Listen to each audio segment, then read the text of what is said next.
Generally, our subconscious mind is going to prioritize familiarity and security over growth. Our brain is programmed to save energy, to create efficiencies. And so our RAS is like, great, here we go. This is familiar. We know this path. We know how to run this play. And so we're going to just go that direction. We're going to run that play easy, no brain sweat. We've got this. We can keep ourselves safe in every way. And so in that, because we're just trying to create this efficiency, we end up holding ourselves back. Just take a moment and evaluate, where are you being resistant to change?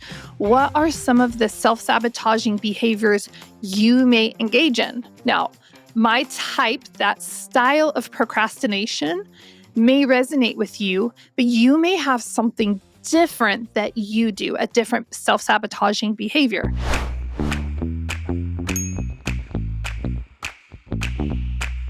Welcome back, or welcome to the Conscious Investor Podcast, the show where we talk about health, mindset, and wealth building strategies. Today, you probably were captured a little bit by the topic, why it's hard to dream big and how to start again. Because in all reality, maybe you felt like your dreams are too small. Or worse, maybe you feel like you just can't dream anymore. I want you to know you're not alone in either scenario. How did I start dreaming big? I remember as a kid always wanting more and having a desire for more, but I didn't know how to go about bringing that into literal existence. And so I was floundering and stumbling my way through. I remember in second grade wanting to become a writer and just feeling so frustrated because, writers are readers, and I was not a reader until some years ago because reading was so challenging for me. So I thought, well, I can't ever be a writer because I'm not a reader. And so I kept that dream really small. And then in college, I discovered this new capacity. I realized that I was going to become a public school teacher. And in that specific process, I had to step up. I'd let my GPA fall for the first time in my life below a 3.0, and I had to petition to get into the teaching program. And in that process of petitioning to get into the program, and almost like being on a probation until I got my GPA up, I started taking more units. And so I went from taking, a full load in college of 15 units to then it was 18 units. And then it was 24 units or 21 units or 24. Either way. And I expanded this capacity, and I started to see, because I made Dean's List every single time I added more to my plate. And I started to see my bandwidth was tremendous. So going back to the writing dream, it started to make me realize maybe I can actually do this writing thing. But I stuffed it down, stuffed it inside. It was a dream that I thought couldn't become a reality in my life. Fast forward many years and lots of challenges. And Conscious Investor, you've been listening for a while, so there have been a lot of challenges that I have faced in my life. And in this process, when my dad unexpectedly got relocated to heaven, and that's my way of saying he dropped dead and it was unplanned and very unexpected, it completely changed the trajectory of my life. And almost 10 years later, I can really see the fingerprints of that when it comes to really living into and stepping into our dreams and not making excuses. And then other experiences have taught me how to dream again because I've been set back. You might remember, and I'm going to come back to this part with my dad, so hold on to this. This is like a little sidebar extra, okay? But, in my early 20s, when I was leaving an abusive marriage in a horrible situation that left me in a suicidal state, I had to learn how to dream again. When you have been run over, and I say this, the best way of putting it is like, take a beautiful piece of porcelain and throw it on the ground, shatter it into a million pieces, and then take a steamroller, roll it over a few times so it's just dust particles. And that's where I was then.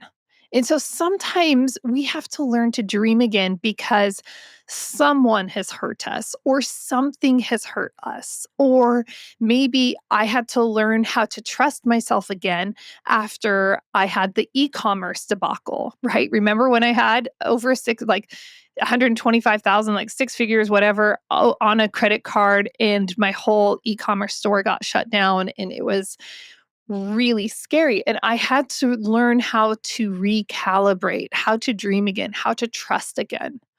But I want to go back to, remember I said that's like the bonus sidebar. Let's go back to, when my dad, was relocated to heaven, and that lit a fire inside of me. My life has been consequently changed ever since that moment.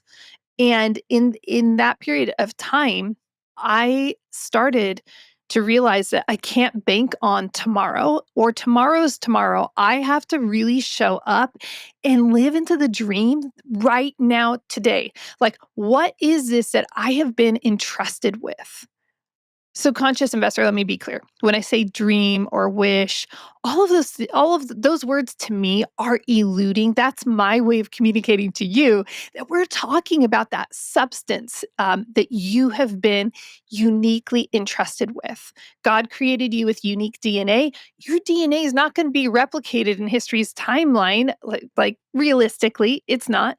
And so from ancient times to present day to future times, you and I, we're the only ones that will ever exist with our unique specialties. And it's easy to kind of put that dream on the shelf and be like, oh, yeah, get to that next time. Oh, that's in the future. But we really need to take ownership and responsibility of what that means and the consequences for humanity. So, in the wake of my dad's passing, a year later, I find myself living in a, one stoplight town. I find myself back as a public school teacher for the first time in, I think, godly 13, I don't know, a million years. And I find myself in a lot of different situations and scenarios. And the thing that drove me in every single thing was, is this where I'm supposed to be? Is this what I need to be doing? Am I playing small? Am I allowing my fear to override my future? Am I allowing fear to make decisions that I am going to regret? Or am I living into my God given potential? And so that's kind of my trajectory in my intersection with this. I'm going to say something that's going to potentially frustrate some of you. And I was working with, it's crazy. Like, this is really big in my life. This last week, I met with my advisor, and we've been working together for the last several months. And it's been an arduous process that's really brought me to this point right here where a lot of people are, where it's like, I can see why a lot of people are scared to dream. I've been dreaming and thinking big for so long now.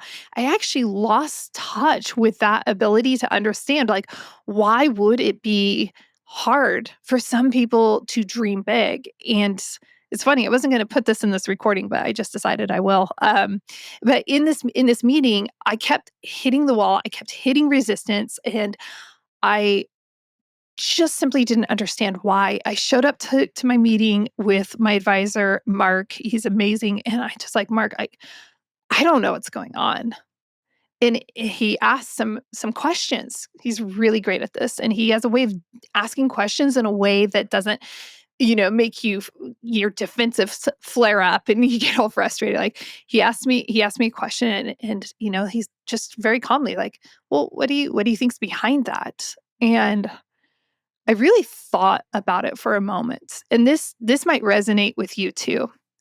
But I realized that I was giving over agency of my life.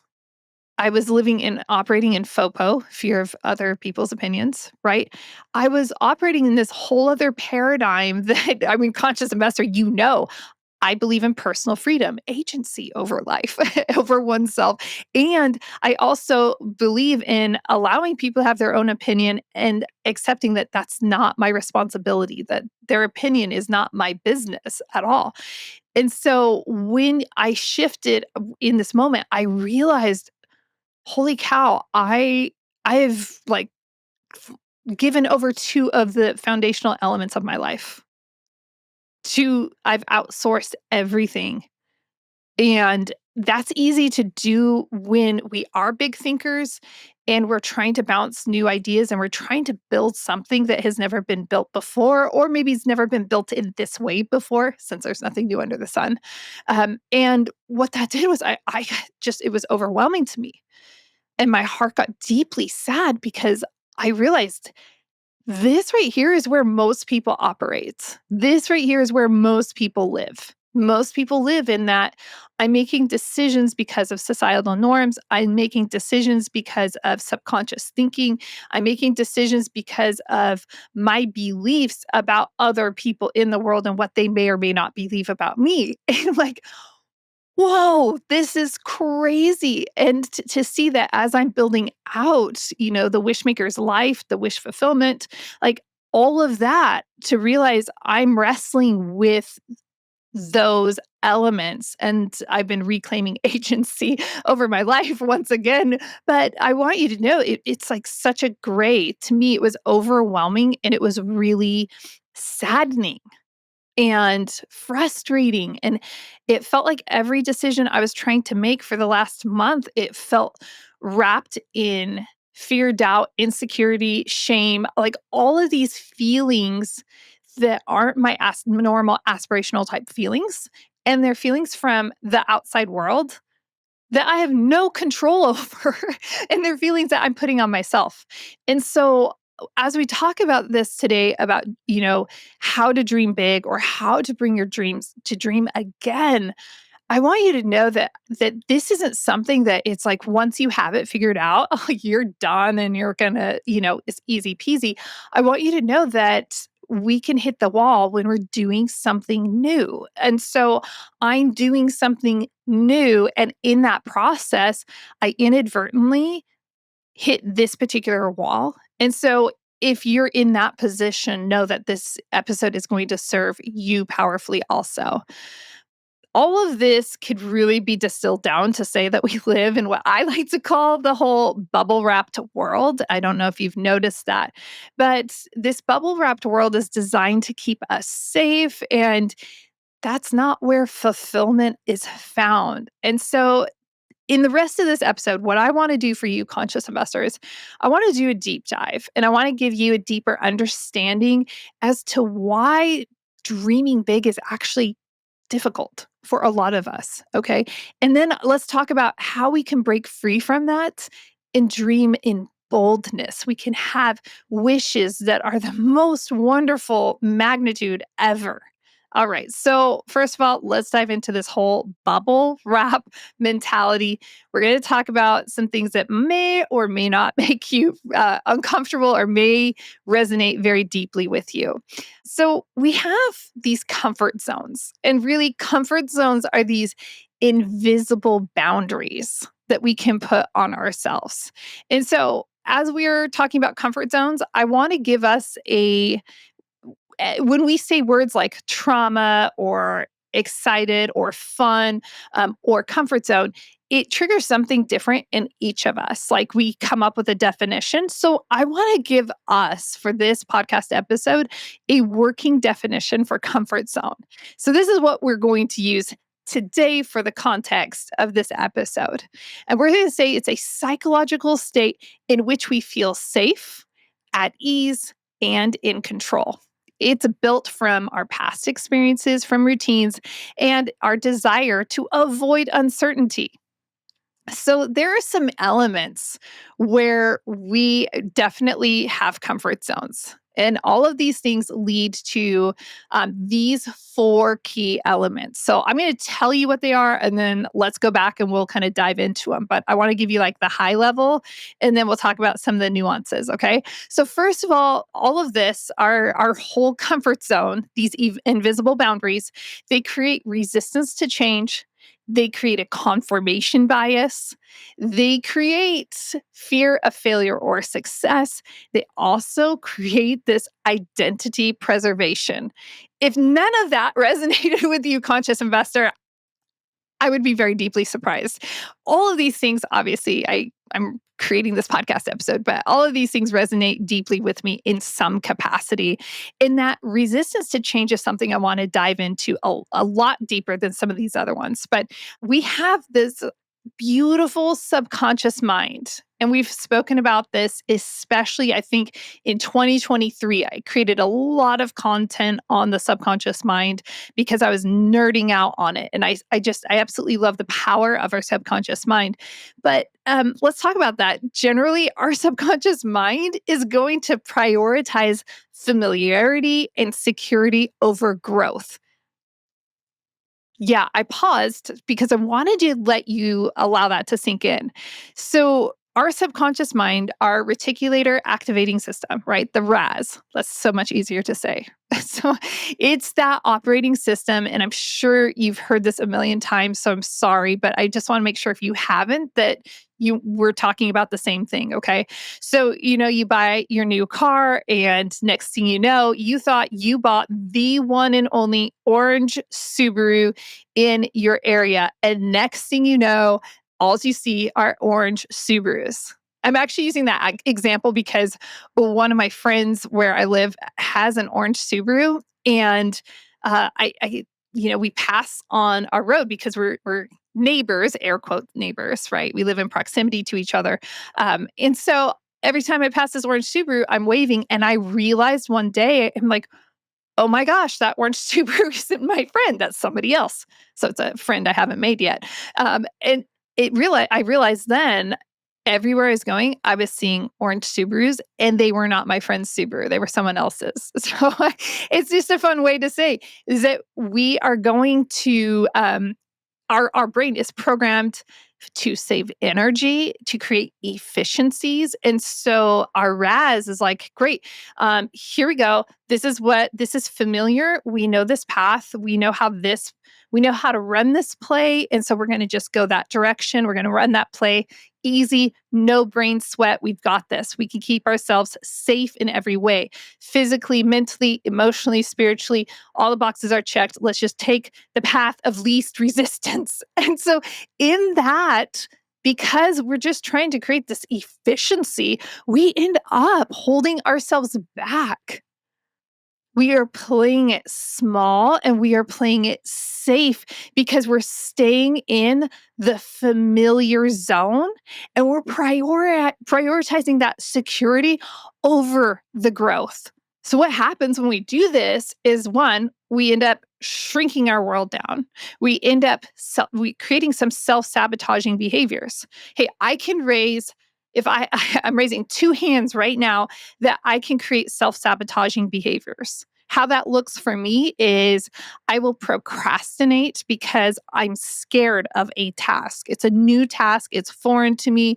I'm creating new content, I'm trying a new strategy. And so I'm totally playing it safe, and I'm procrastinating to keep myself safe, because if I start engaging that new project, I know it's going to require my brain capacity. I know it's going to require focus. I know it's going to be uncomfortable. And I'm not certain of the outcome. I'm not certain that when I deliver that keynote, that everything's going to land exactly the way I want it to land. I'm not certain. And so that uncertainty in that newness just creates a self-sabotaging behavior, because how can we show up in our very best when we procrastinate and give ourselves a limited amount of time, with no time for feedback, no time for adequate rehearsal, with no time, right? Now, that's not just a Julie thing, okay? Because we all do this in our own ways. And so I want to invite you right now, conscious investor, to just take a moment and evaluate, where are you being resistant to change? What are some of the self-sabotaging behaviors you may engage in? Now, my type, that style of procrastination may resonate with you, but you may have something different that you do, a different self-sabotaging behavior. So shoot me a message to post about it over on one of the socials and tag the Conscious Investor podcast and let me know. I want to see what's going on. And the reality is that when we become aware of it, just like this is triggering something for you right now in your mind, as we become aware and we surface it and we share it, we help create a domino, a ripple effect, so that other people can identify their resistance to change. And in doing so, we're actually supporting people and making massive positive change. I am going to say that my type of procrastination, it's not necessarily the same as other reasons why other people procrastinate. So, everyone who procrastinates is not necessarily self sabotaging, but I recognize that how I choose to procrastinate is a form of self sabotaging. So, it's fun. Go down that rabbit hole. All right, confirmation bias. We're going to move on from resistance to change. So you might be like, oh gosh, thank God, Julie, let's move on. Confirmation bias. You've heard this before, especially anytime there are elections going on, and we just, like had some elections a few months ago. So when we are unconsciously seeking out information and experiences that align with us that we already know, that is what we are doing. That is confirmation bias at its finest. Okay. So if I think this is going to be classic. Okay. I think we can resonate with this. And there's a lot of pressure on men these days. So I think this is going to resonate deeply. But maybe we really want to have a self-perception that we're fit and that we're in shape. And so we're going to seek out confirmation bias that our health and nutrition practices are definitely aligned and going to help us be who and how we want to be, right? Who, what, how, all of it. And so in that process, maybe we're noticing, oh my gosh, all these people do ice baths just like me. I'm on the right path. Oh, these people, they have followed this nutrition plan, as do I, and they look great. I'm on the right path. Oh, these people are doing this exercise at the gym or they're following this exercise regimen. So I know, and I do that too. I'm on the right path. And so we are just finding things that just simply confirm what we currently believe. And here's the drawback to that is that it keeps us stuck in predictable patterns.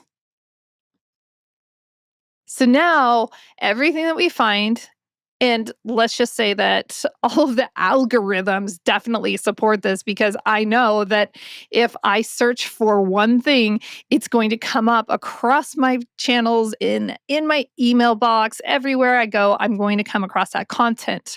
So the world is actually in a sense, for us and against us, right? Like it's going to give us that confirmation bias. It's going to feed us the information that we're looking for. And that just limits it. It just creates this really small space. And so we need to just simply be aware of, am I believing this because I'm not receiving new information that might be contrary to this? Okay, I'm going to circle us back to remember this is all under this blanket of our comfort zones, how we create invisible boundaries. And so, this resistance to change, this confirmation bias, these things create this invisible boundary around us.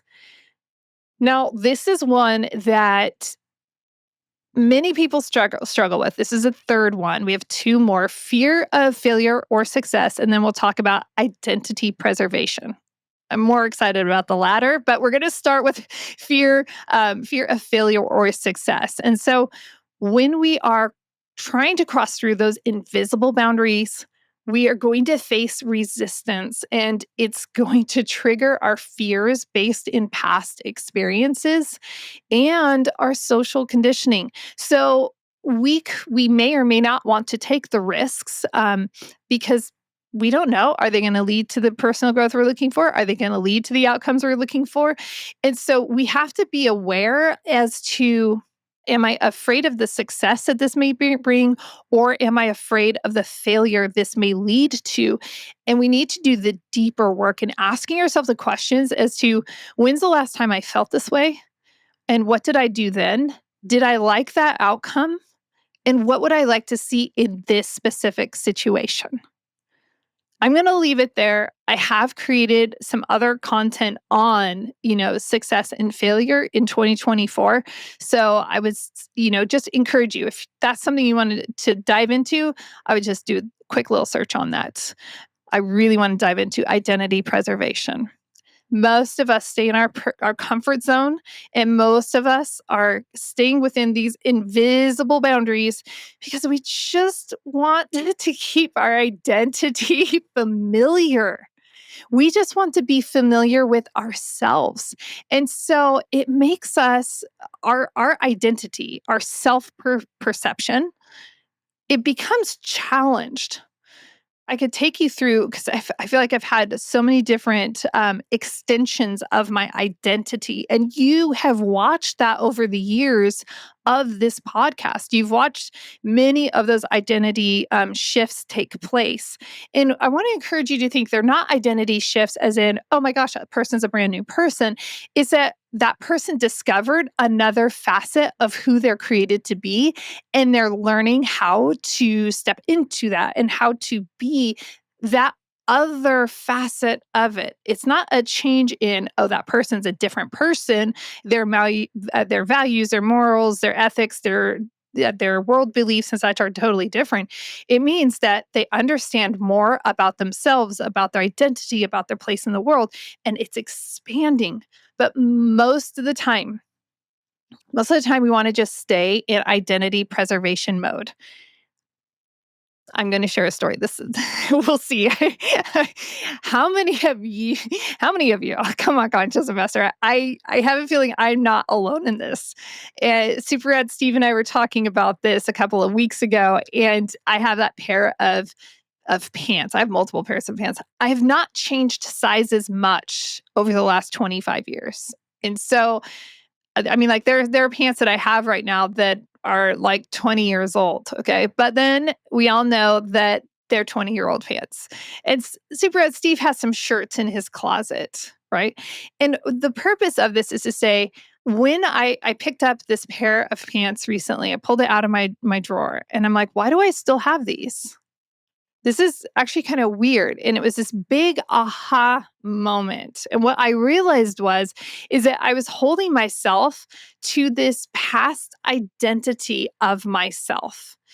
So 10, 15, 20-year-old Julie and these pants she wore, or it might be that shirt you wore, or it might be like you could insert whatever it is. It might even be a fragrance, it could be a watch, it could be like, but we have this thing from the past, and our current version of ourselves is in the present, and then we have our future version. So just in your mind's eye, just if you can picture, like three of yourselves. You have your past self, you have your present self, you have your future self.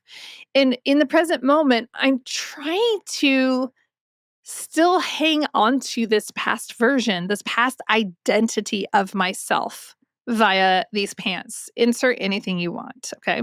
It's kind of funny because most of us stay in some version of our adolescent self. So even like my hairstyle right now, if I look back, and I have recently, I look back at pictures of me in high school. I still have long blonde hair, and I still part it to the same side. And that's a very common. Now that you see it, you can't unsee it, not just with me, but look at yourself, look at people that you've known for a while. You'll be like, oh my gosh, people gravitate towards an identity of themselves. When we gravitate towards that past identity of ourselves, we're trying to preserve something from that version of ourselves. The question I asked myself as I was standing in our bedroom and talking with Super Ed Steve is, I wonder what it is about that version of myself that I'm trying to hold on to. Like that article of clothing or whatever it is, it's an indicator that there's something there that we don't want to release or let go. It might for whatever reason. And that's another question is like, well, why don't I want to let this go? So we want to identify what is this thing that we're trying to stay connected with from the past version of ourselves, and why is that so important?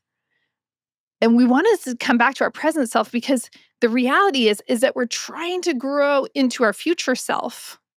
And so if we're trying to stay deeply connected to this past version of ourselves and we're trying to grow into our future version of ourselves, we're really being stretched and spread way too thin. I think of it like a rubber band where if you pull the rubber band back and you release it, you can launch that rubber band so far. Well, if we're trying to stay connected to that past version, that past identity of ourself to preserve and protect it, we are preventing ourselves from really being able to grow into that version of us that is already part of us. God created us for that. And so we don't want to limit ourselves because we're trying to stay connected to our past. Becoming aware of these subconscious patterns, that's what allows us to gradually expand that invisible boundary, the comfort zone. Okay, so we embrace discomfort in small, manageable steps. I could go into, and I'm going to briefly go into just society for a moment. And that is that there is this unseen hand in society of also, so we have our own comfort zones, our own invisible boundaries that we create. But then culture, society around us also creates this bubble wrap for us. And they say, we experience conformity pressure. Oh, we need to belong. That's a normal human thing. God created us for connection and community. And our subconscious desire then is to belong and to avoid rejection. And so that can lead to conforming to societal expectations, even when they don't fit with our true desires. So we want to be aware and ask ourselves, okay, how am I influencing myself with invisible boundaries? How is my environment leading to this also? So just like we have our own biases, right? We have our confirmation bias. We can also have an implicit bias. So everything that we experience early on, even if we're unaware of it, they give us cultural norms and a perception that shapes our bias. So we want to be really aware of that. We also are trying to push back subconsciously of our fear of judgment. So, I mean, most people don't want to be ostracized. And this really comes back to primitive times, like ancient times, beginning of the human race and stuff, right? It's about, if I want water, if I want to be safe, then I need to be part of the village. I need to be part of the tribe so that I can have the safety of the numbers, and it'll be easier to eat. It'll be easier to have all of my basic needs met. And so if I am ostracized from my tribe, from my village. And by the way, this is true today, right now, in modern times. This is still true today in parts of the world. People will be ostracized. Nope, you can't come to this well. And it creates a lot of perilous times for people. I'm not going to get into that, but you can also do some research on that if you're interested. But so it's not just something that happened way back then. It still happens. It's crazy. It still happens in modern times in certain parts of the world. But what that does is it can create this whole fear of judgment. And so, well, I need to be part of the tribe. I need to be a part of the village. And so I don't want to be ostracized. And so I'm going to play small. I'm going to dream small. I'm going to pursue small goals and dreams because I don't want to diverge from the expectations of the tribe. That is actually also really real today. There are a lot of people that don't pursue their greatest goals, dreams, or aspirations because their peer group is not doing that. I can remember when Super Rad Steve was, I think he's about 21, 22, and he left our hometown in Modesto, California. He left and he went and lived at his family's cabin at South Lake Tahoe. And he separated himself from this group of people that he had been doing life with since he was a child. because he realized there was a disconnect. This is really cool that he realized this, but he realized there was a disconnect about where he wanted to go and where they were going. And for him, the only way to go beyond that was to actually like geographically distance himself so he could get some footing and get some perspective and such. Consequently, he and I ended up meeting again in our mid 20s. And that's when we started dating. And, you know, 20 whatever years later, we're, and two kids and multiple states, like we've built this life together. So I'm really glad that he stepped out of the fear of judgment. But it can be difficult. I know in the church settings that I've been raised in, sometimes I want to do things that I'm not sure how, other people within this church setting are going to respond to this, but I feel compelled and I'm going to do this anyway. So it takes a high level of awareness to combat that fear of judgment. You may be someone who's like, I'm going to stop drinking. I don't think alcohol is great for me, so I'm going to stop drinking. What's that look like within my peer group? Or maybe I'm within a peer group where health and nutrition is not a priority, and I'm going to be the front runner of that, and I might face some pushback because it's going to make them uncomfortable.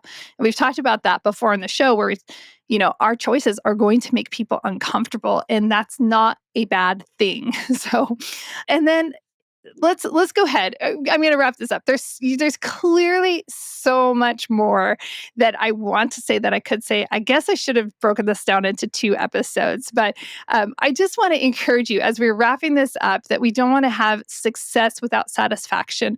We don't want to go through the motions of life and be successful in society's eyes. We don't want to live within these invisible boundaries that are self-imposed and that are imposed by society. Because we won't be fulfilled. We won't be able to have that deeper level of satisfaction. So here are just a few quick, practical ways that you can go about this, creating some change. 1, habit sampling. I love habit sampling, okay? This is where you can try something just like Costco size samples. So you're going to try something and you're going to try it for a week, 2 weeks, whatever you decide. It's just a short little bit of time. So you can sample a bigger dream in very small ways. So maybe I want to sample changing and shifting my nutrition pattern. Well, maybe I'm going to give myself like a week-long sugar challenge. We recently did that here in the Holly House. So you can find small ways to just sample. What does this look like in my life? Okay. Visualization exercises are really deeply powerful. They're not woo, they're not out there, but actually imagine your life without those invisible boundaries, without those limits. What I like to ask myself often is, what would I do if I knew everything was going to turn out okay? What would I do if I wasn't afraid about XYZ? And most of the time, people are afraid of finances, people are afraid of failure, whatever that however that's defined for people, and they're afraid of resistance and pushback from people around them. So if those things were not a situation around me, then what would my life look like? So visualize that world without any of those restraints. All of those things, magic wand, they're all gone. What would you be doing? What would that dream look like? And then surround yourself. Surround yourself with expanders. I've been blessed, although I commute 45 minutes one way to church, I have been so blessed to meet so many people that are expanding me in ways that I haven't experienced, particularly in a church setting, in so many years. And it is so incredibly powerful. So finding your expanders, for me, geographically, it took a little bit more time, but you may live in a place where that's easier, where there are more networking options and opportunities to meet those people. But you can also find virtual ways to connect up with those people. I just want you to know that, dreaming big, it is not reckless. And it is really a path to a fulfilling and rewarding life. Like God has created you for so much and you have capacity for it. So sometimes we don't see it, but just I can assure you, I've helped so many people expand their capacity and step into their greater wishes in life that I know that this is reality. It's not just me talking into the screen for you right now. Conscious about this is something that I've lived out. It's something I've helped many people live out, and I'm so excited for you. So I want to encourage you. Take one bold action today and then share that over on social media. Tag at the conscious investor in that, or you can tag at Happy Julie Holly, because I want to share the journey with you. You're not alone. I'm here with you, and there are lots of other people beside you. Conscious investor, you're amazing. And as always, live into the fullness of your freedom.